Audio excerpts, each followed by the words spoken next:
The government plans to beef up the 3 strikes law by lowering the threshold from a prison sentence of 2 years down to 1. And tough luck for those who had their strikes wiped under Labor. Those warnings will be reinstated under this proposal to, in the minister's words, deter repeat offenders. As Zane Small reports, the tough talk on crime coincided with police raids on the mongrel mob. 13 gang patches, 6 firearms, 12 pounds of cannabis, 28 arrests and $800,000 of assets seized. The result of Operation High Water, a police investigation into meth distribution.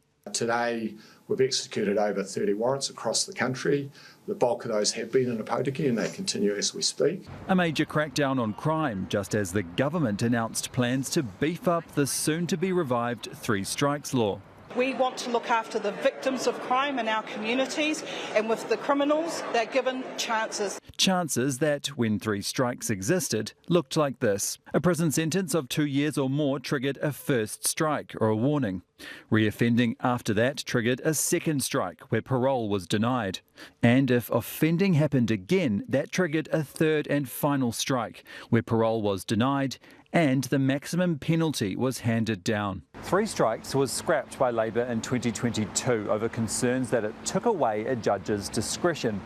The coalition government then pledged to bring it back, but it hasn't been passed into law yet.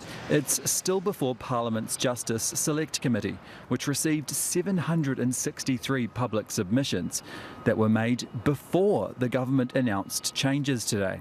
People have had their say, and what Cabinet has done is indicated to the Select Committee what our proposals are for changes. Those changes include reducing the threshold for a first strike from a prison sentence of 2 years down to 1 year. And those who had their strike warnings wiped after Labor scrapped the law will have them reinstated. Of course we want to reduce reoffending, but there is no evidence to suggest that 3 strikes achieves that goal. Criminal lawyer Mary Dyberg agrees. She thinks the focus should shift to rehabilitation. You deal with the root causes. Why do they commit crime? This will just lock people up. But the government is banking on stronger deterrence to keep the drugs and guns, like in today's raid, off our streets.